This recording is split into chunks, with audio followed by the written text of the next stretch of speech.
Se viene el gran acuerdo entre los Estados Unidos e Irán, es la noticia del día. Estamos ante un giro histórico en la relación entre ambos países. Bueno, ¿qué ha dicho el canciller iraní Abbas Araghchi? Ha asegurado que un memorando de entendimiento en Washington nunca ha estado tan cerca. Ahí tienen precisamente el tuit.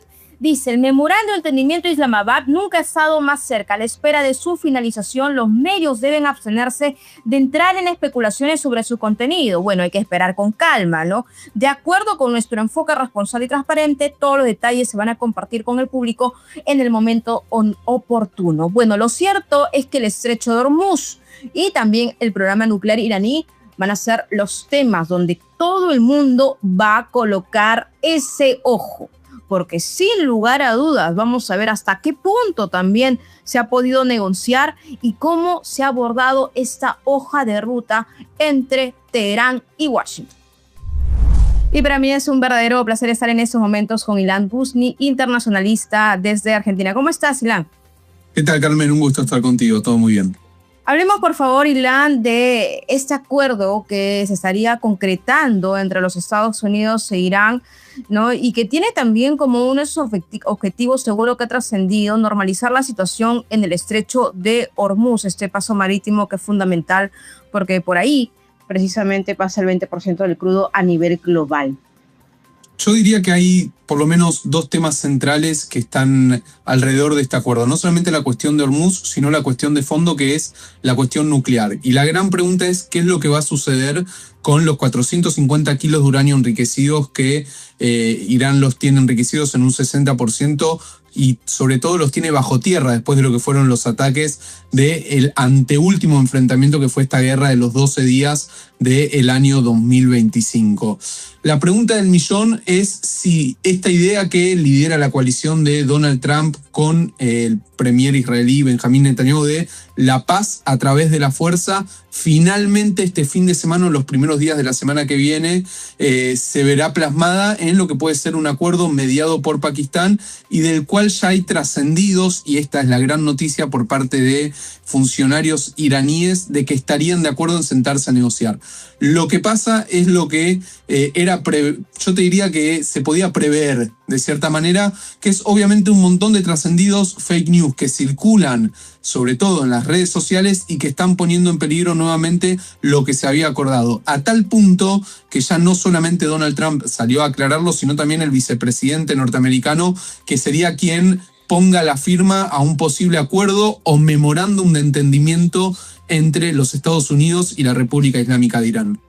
Así es, Ilan, y también de hecho ha hablado sobre el tema ya el canciller iraní Abbas Araghchi, y tengo también una información de último minuto porque Pakistán también ya lo acaba de confirmar. El primer ministro de Pakistán, Shehbaz Sharif, ha anunciado que este viernes sí se ha alcanzado un texto definitivo y consensuado para un acuerdo de paz entre Irán y Estados Unidos. Yo creo que aquí la gran pregunta o las preguntas en torno a este memorando, ¿cuáles son los puntos? Esta hoja de ruta, ¿no?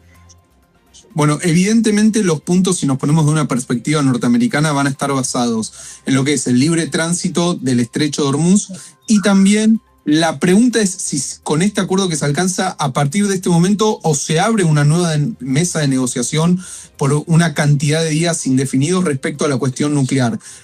Tanto Trump como el vicepresidente J.D. Vance dijeron Irán no va a acceder a una bomba nuclear, no va a acceder a enriquecer uranio, y evidentemente eso es lo que se estaría acordando. Ahora, desde la perspectiva iraní, hay varios ejes en cuestión. Por un lado, la cuestión de frenar el avance israelí contra el grupo terrorista Hezbollah en el Líbano. Ese sería uno de los puntos cruciales. Por el otro lado, también el tema de poder permitir el libre acceso de Irán a los mercados de petróleo, un mercado que viene siendo bloqueado hace largo tiempo, y también en un futuro, y acá estaría la cuestión de fondo, evidentemente los trascendidos hablan que si Irán cumple con todo lo que tiene que ver en materia nuclear, con desnuclearizarse, con dejar de lado los kilos de uranio enriquecido a un 60%, evidentemente Estados Unidos estaría dispuesto a compensar económicamente a Irán. Pero esto, de nuevo, es un trascendido y no está oficializado todavía. Ahora, también tenemos las declaraciones del presidente Donald Trump, que ha asegurado que el estrecho de Hormuz va a volver a operar con normalidad una vez que ya se formalice y que esto incluso puede ser este fin de semana. También lo que ha dicho es que él no va a participar de la firma del memorándum, ¿no? Sino lo va a hacer J.D. Vance. Vamos a escuchar lo que te parece, Ilan, brevemente. Con el muro del estrecho oficialmente abierto, tan pronto como firmemos, lo cual podría ser pronto, muy pronto, quizás durante el fin de semana en Europa. No podré estar allí, pero Eddie estará allí, el vicepresidente, y algunas de las personas. Steve Witkoff hizo un gran trabajo. Bueno, precisamente habla sobre el enviado especial, ¿no? Steve Witkoff, ¿no? En representación de Washington. Y claro, todo eso está generando muchísima expectativa porque días atrás, hablando con otras voces, con otros especialistas, comentábamos sobre estos ataques cruzados incluso contra países en el Golfo Pérsico. Y ahora algo que se esperaba con anhelo, ¿no? Este acuerdo. Siempre hemos hablado de un acuerdo, de cómo podría incluso concretarse, pero parece ser que ya sale a la luz. ¿Cuál es el escenario luego de este acuerdo? Más allá del estrecho de Hormuz, más allá de la apertura, me refiero para la configuración regional, para el Medio Oriente, cuando Israel sigue con su ofensiva también en el sur del Líbano, es decir, concretamente contra Hezbollah. Lo primero que hay que decir y de manera categórica es que Irán ha perdido su influencia en la región y esto viene sucediendo dado que sus proxies, Hamas en la Franja de Gaza, Hezbollah en el Líbano, los hutíes en el Yemen, han perdido su capacidad de generar daño. La tienen todavía de cierta manera, pero claramente fue diezmada. Justamente hacías referencia a Steve Witkoff, que fue una de las personas más trascendentales para empezar a reconfigurar el nuevo Medio Oriente, quien tuvo un rol protagónico en la liberación de los secuestrados de Israel y de varios ciudadanos en el mundo que mantenía el grupo terrorista Hamas y que evidentemente también tuvo un rol preponderante en estas negociaciones a las cuales se estaría, porque todavía no las vemos plasmadas, pero se estaría llegando con la mediación de Pakistán y quizás con la participación de algún país europeo entre Estados Unidos e Irán.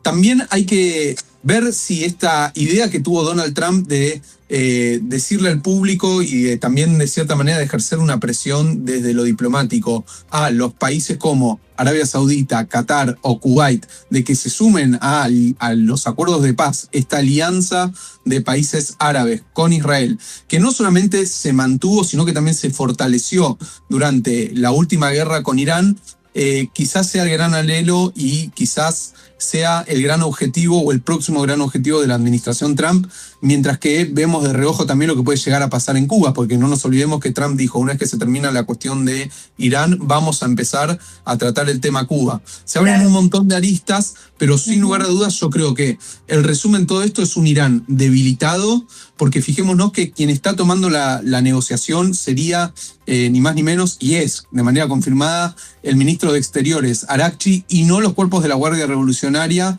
y menos aún todavía el líder supremo Mustafa Khamenei. Por lo tanto, vemos que el ala más conflictiva desde la postura iraní dejó de estar presente o dejó de tener tanta presencia. Y esto también podría significar un montón de cosas puertas para dentro de Irán en el presente, pero también en el futuro. Irán queda debilitado y Estados Unidos y los países del Golfo, junto con también su aliado Israel, creo que empiezan a reconfigurar un nuevo mapa político en Medio Oriente. Respondiste a mi pregunta, pero eso me lleva también ahora a poner el foco en Israel, ¿no? Porque si bien Benjamín Netanyahu ha sido categórico, nosotros vamos a seguir con esa estrategia de seguridad nacional, porque lo que está pasando ahí es la gran oportunidad que se tiene para poder desmantelar a Hezbollah. Y tú hablabas de algo que me parece muy interesante y que la gente también me parece que tiene que colocar, ¿no?, sobre la mesa. Me refiero, una cosa es negociar con Araghchi, ¿no?, con el gobierno quizás, y otra cosa es la Guardia Revolucionaria iraní, ¿no? Es decir, ¿cuál va a ser también el efecto de esto? ¿Podría alimentar a los proxies? A eso voy, Ilan. O sea, ¿podría alimentar a que los hutíes, como también había amenazado 2 semanas atrás, pero que no vimos ningún hecho concreto en el Mar Rojo, ¿no?, con el cierre del estrecho de Bab al-Mandeb, por ejemplo? No sé. Esa es la gran interrogante que quizás está en el aire. Parte de la respuesta comenzó a suceder el domingo pasado, luego del ataque iraní contra Israel, donde Israel responde de manera contundente y sigue golpeando posiciones misilísticas y la infraestructura económica que depende de los cuerpos de la Guardia Revolucionaria. Evidentemente, esta idea de un cambio de régimen que habían propuesto Netanyahu y Trump al inicio de esta guerra es un proceso que va a llevar mucho más tiempo. Por el otro lado, también hay que entender que Medio Oriente en muchos aspectos no solamente trata con, o diría, se explica a través de las intenciones, sino también de las capacidades.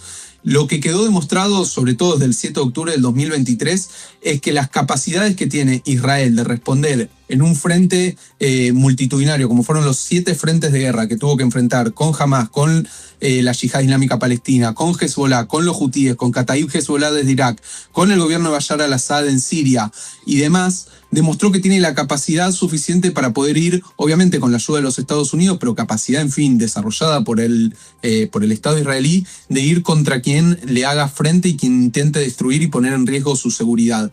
Yo creo que son momentos no solamente de cambios para Irán, sino también en lugares como en el Líbano, donde hay un gobierno que claramente está en contra de Hezbollah, que tiene las intenciones de llevar adelante acciones contra Hezbollah, pero quizás necesita ayuda para poder llevar adelante sus intenciones. Y esa ayuda tiene que venir, por supuesto, de Estados Unidos, por supuesto de la gente propiamente, pero también de los ataques que viene llevando adelante Israel contra Hezbollah. Nunca el eje de la resistencia, como es conocido, los ejes que responden a Irán en la región, estuvo tan debilitado como en este momento. Y probablemente después también quede debilitado. Lo que pasa es que yo no te puedo hacer futurología y decirte tal día, a tal hora, el régimen iraní va a caer, pero que quedó dañado, no quepa la menor duda. Y que la gente, a medida que va accediendo a Internet, está compartiendo el verdadero daño que se le surgió a Irán fruto de esta guerra, recién ahí estamos viendo, y eso puede llegar a hacer que la gente realmente se anime nuevamente a salir en las calles, a protestar, a manifestar y a pedir democracia y un cambio de gobierno, que era lo que venían pidiendo hasta hace meses atrás cuando fueron brutalmente masacrados. Ya, pero Ilan, insisto con mi pregunta en el sentido de la pretensión de Israel, porque a lo que voy es que ha habido fricciones también con el presidente Donald Trump en llamadas telefónicas con Benjamin Netanyahu, el primer ministro israelí. Entonces, ¿hacia dónde va Israel? Realmente, o sea, yo sé que quizá no tenga la respuesta, pero me refiero a la proyección que tiene Israel aprovechando este contexto, y casualmente hay ya un acuerdo de entendimiento que parece que todas las partes, incluso la mediación, ya lo está confirmando. Entonces, ¿qué es lo que podría darse, ¿no? Porque mientras se está resolviendo por un lado, del otro todavía hay un foco activo que ahora concita la atención de la comunidad internacional y uno se pregunta para dónde va Israel. Yo te diría lo siguiente, me parece que el mensaje es claro y contundente por parte de la administración Netanyahu en cuanto a decir, de acá a 10 años en adelante Israel tiene que ser autosuficiente en abastecerse militarmente. Agradece la ayuda de los Estados Unidos, pero entiende que en el futuro la relación con las diferentes administraciones norteamericanas puede ser peligrosa en cuanto no solamente a la tensa relación que hay hoy en día con el Partido Demócrata, sino también con líneas internas dentro del Partido Republicano que no están tan cercanas a Israel. Y por el otro lado, y esto es importante entender, creo yo que hay que entender, algo es lo que se declara mediáticamente y otra cosa es el accionar. Es verdad que para Donald Trump la política de Estados Unidos viene primero quiere decir Estados Unidos viene primero, no Estados Unidos y Arabia Saudita, no Estados Unidos e Israel, sino solamente Estados Unidos. Ahora, a pesar de ello, veamos cuando tienen que sentarse a negociar si finalmente Irán desiste tener el armamento nuclear, si Irán desiste seguir financiando a sus proxies, evidentemente están en conjunto Estados Unidos e Israel diplomáticamente actuando, por más que a nivel de declaraciones en los medios parezca algo diferente. Sí, qué importante lo que dices, porque otra cosa es lo que ocurre dentro, tras bambalinas, y otra cosa es el discurso mediático, propagandístico. Pero ahora hablemos de la antesala del G7, porque todo esto se está dando en la antesala del G7, ¿no? El Grupo 7. Entonces, este acuerdo me refiero, ¿no? Para reabrir el estrecho de Hormuz, con la gran preocupación que también ha significado, porque es una ruta energética sensible para todo el globo, ¿no? De lo que va a significar también para el precio del petróleo como tal, con impactos en diferentes países, ¿no? Y lo decían algunos economistas. En ese sentido, ¿tiene un simbolismo particular, Ilan, o estoy volando mucho yo? No, yo creo que es un momento donde claramente el liderazgo a nivel mundial está sufriendo, yo te diría que un problema de representatividad puertas para adentro y también para afuera muy importante. No nos olvidemos que en el G7 van a estar países como Alemania, Canadá, bueno, propiamente Estados Unidos, Francia, Italia, Japón, el Reino Unido, además de países de la Unión Europea. Si nos ponemos a pensar que el estrecho de Hormuz es importante más que todo para los países de Asia y de Europa que para Estados Unidos, de hecho Estados Unidos dice, a mí ya no me interesa lo que sucede en el estrecho de Hormuz, lo hago más por ustedes que por mí. Esta idea grandilocuente a la hora de declarar de Donald Trump, histórica, para quien sigue las declaraciones del presidente norteamericano, habla a las claras también de un mundo que está roto y de que propiamente Donald Trump descree los organismos multilaterales para poder solucionar los inconvenientes. Donald Trump prefiere una diplomacia, yo te diría, centrada en la Casa Blanca, donde si hay un problema, pasan por la Casa Blanca y él los resuelve. No cree que ya sea la ONU, el G7, el G20 o cualquier otra organización tenga preponderancia más que la que tiene él en la administración, en la Casa Blanca, no los Estados Unidos, sino él manejando los Estados Unidos para poder traer un equilibrio dentro del mundo. La realidad es que muchos de los líderes que están ahí se habían comportado, yo te diría, a vistas de Donald Trump de una manera, yo diría, no amistosa. Propiamente con Francia tuvo inconvenientes, con Keir Starmer, primer ministro del Reino Unido, también lo tuvo. Tuvo una relación tensa con Giorgia Meloni de Italia y quizás encuentra en Japón un buen aliado porque hay una persona que le responde a él ideológicamente y con quien no tuvo mayores inconvenientes diplomáticos. Pero con todos los demás, incluidos Alemania y su vecino Canadá, la relación viene siendo bastante tensa, pese a que fueron aliados históricos y lo son todavía de los Estados Unidos. No, sí, Ilan, importante lo que mencionas. Recordemos que Donald Trump ha sido catalogado por muchos especialistas como el gran destructor de los organismos multilaterales. No, la ONU realmente también ha quedado, digamos, muy debilitado, ¿no? Según su postura, ¿no? Entonces, tenemos un Donald Trump que está colocando la realpolitik sobre la mesa. No sé qué piensas tú al respecto, si coincides. Yo en eso estoy de acuerdo, pero no creo que Donald Trump haya destruido las instituciones, sino las instituciones se están destruyendo, te diría, puertas para adentro por su inaccionar o su accionar poco eficaz. Por ejemplo, y para darte un ejemplo en concreto, cuando vemos que los colegios de la UNRWA en la Franja de Gaza están plasmados de llenos de profesores que responden a Hamás, no solamente ideológicamente, sino que son combatientes de Hamás. Vemos que la ONU falló en su misión de llevar una educación diferente a la Franja de Gaza. Cuando vemos que, por ejemplo, la ayuda alimentaria en plena guerra entre Hamás e Israel era utilizada por los terroristas bajo tierra y no por la población, o era revendida por Hamás en exorbitantes precios para una población que estaba sufriendo una guerra, vemos que la ONU falló en sus funciones. Y como te puedo hablar de eso, solo para dar otro ejemplo más, hay una misión de paz de la ONU en la frontera entre Israel y el Líbano desde el año 78, 1978. Saquemos el cálculo cuántos años aún la guerra persiste, el grupo terrorista Hezbollah estuvo más fuerte que nunca y nunca se llegó a una paz duradera entre ambos estados. Entonces, claramente las organizaciones están destruidas puertas para adentro, pero te puedo dar un ejemplo básico, porque vale lo mismo el voto de un país democrático que el de un país no democrático en la ONU, valen todos por igual. Y entiendo que ese es el sentido, pero ¿dónde está la ONU promulgando la democracia cuando, por ejemplo, Maduro era el presidente en Venezuela? Y así puedo dar un montón de ejemplos. Entonces, claramente esa es la realpolitik, explicar que las organizaciones dejaron de funcionar puertas para adentro, se autodestruyeron y menos pudieron imponer un cierto orden en varios de los conflictos que se sostienen en el mundo. No, es un tema muy interesante, porque la pregunta es, ¿y ahora qué viene? ¿Cómo recomponemos esto, no? Pero bueno, Ilan, ha sido realmente un placer conversar contigo. Espero volver a hacerlo. Muchísimas gracias. Un placer, nos estamos viendo. Hasta luego. Gracias. Y ahora vamos a hablar del vicepresidente de los Estados Unidos, me refiero a J.D. Vance, porque también ha tenido un pronunciamiento y tiene que ver con Israel.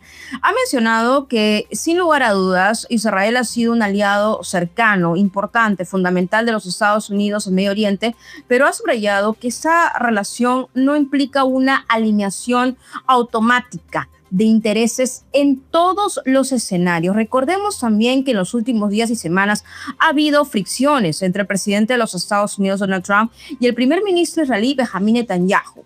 Ahora, Evidentemente han surgido diferencias. Recordemos que hasta el propio Trump lo llamó loco a Benjamín Netanyahu por esta ofensiva que se tiene en el sur del Líbano, donde se encuentra Hezbollah, ¿no? Y lo ha dicho también Israel con su postura estratégica de seguridad nacional, de que es importante seguir con esta actividad bélica en el sur del Líbano para desmantelar toda la capacidad de Hezbollah, esta milicia chiita financiada por Irán. Entonces, vamos a escuchar a continuación precisamente a Gide Vance, que habla al respecto. Sobre cómo el primer ministro Netanyahu ha manejado su relación con el presidente Trump y los Estados Unidos. Bueno, creo que el primer ministro Netanyahu, mire, él gobierna un país que obviamente ha sido un socio muy cercano de Estados Unidos. Pero incluso cuando hemos sido socios cercanos, a veces tenemos intereses que están perfectamente alineados y a veces tenemos intereses que no lo están. Y lo que he visto con el primer ministro es que él defiende agresivamente los intereses de su país. A veces eso significa que estamos de acuerdo y a veces significa que no. Y creo que nuestro trabajo como administración y ciertamente lo que el presidente ha hecho ha sido muy claro sobre lo que nos conviene. Debemos centrarnos fundamentalmente en lo que es mejor para los Estados Unidos. Así que han sido un gran socio en muchos aspectos, pero también debemos enfocarnos en lo que es mejor para Estados Unidos. Y cuando eso difiere, lamentablemente para los israelíes, tenemos que elegir el lado del pueblo estadounidense. Y el primer ministro israelí Benjamín Netanyahu ha afirmado que tanto como el presidente de los Estados, Donald Trump, coinciden plenamente que Irán no debe desarrollar armas nucleares, y en un comunicado así lo dejó clarísimo Netanyahu. No es su posición impedir que Teherán obtenga ese tipo de armamento al considerar que representa una amenaza directa para la seguridad regional y para el mundo, sin lugar a dudas. Recordemos que todo esto, sus declaraciones se producen en un contexto de negociaciones avanzadas entre Washington y Teherán, en la que se discute de un posible memorando de entendimiento, aunque aún sin acuerdo definitivo y sin conocer al detalle el contenido de este memorándum. ¿Qué ha pasado también en las últimas horas? Irán ha acusado a los Estados Unidos de cometer un acto de piratería de Estado. Es el término que ha utilizado Teherán tras un ataque contra un buque mercante frente a las costas de Omán. Ahí tenemos algunas imágenes de apoyo, esto en el Golfo de Omán, ¿no? En un incidente que ha dejado como saldo la muerte de 3 marineros indios, según ese reporte, luego también confirmados por las autoridades de ese país. Teherán ha calificado la acción como ilegal y ha pedido también a la comunidad internacional que exija responsabilidades a Washington en medio de esta tensión latente. ¿Y usted sabía que el presidente de los Estados Unidos cumple años este 14 de junio? Bueno, los preparativos ya arrancaron. La Casa Blanca ha presentado el enorme ring de la UFC instalado en sus jardines. Esto como parte también de la organización para este evento especial que se va a realizar por los 80 años del presidente Donald Trump, el protagonista de la realpolitik en estos momentos en todo el globo. Bueno, la estructura dicen que supera en altura a la propia Casa Blanca.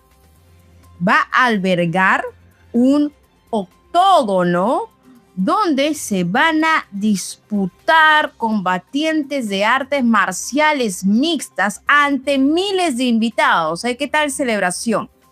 Esto no se ha visto, es sin precedentes, porque combina el espectáculo deportivo, la política. Por la magnitud del evento, seguramente va a tener un gran simbolismo presidencial y una alta visibilidad. ¿Y quién se ha pronunciado al respecto? Ha sido el secretario de Estado Marco Rubio, porque claro, o sea, lo ha defendido, ¿no? Y ha calificado esto como un regalo para los estadounidenses, ¿no? Se trata de la velada de la UFC por el 250 aniversario también de los Estados Unidos, destacando su carácter simbólico y patriótico. Vamos a escuchar.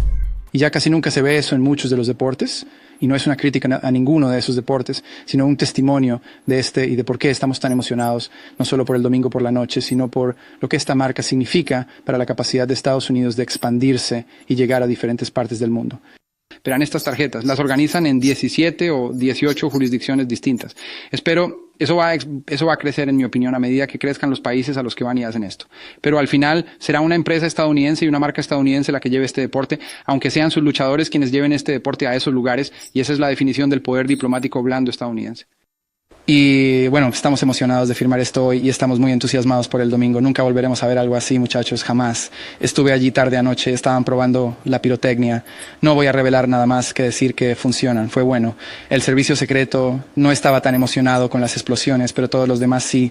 Y lo que construyeron ahí fuera es fenomenal, nunca volveremos a verlo. Y para mí ha sido un verdadero placer acompañarlos. Mi nombre es Carmen Alvarado. Me pueden seguir en Instagram como @CTAlvaradoQ.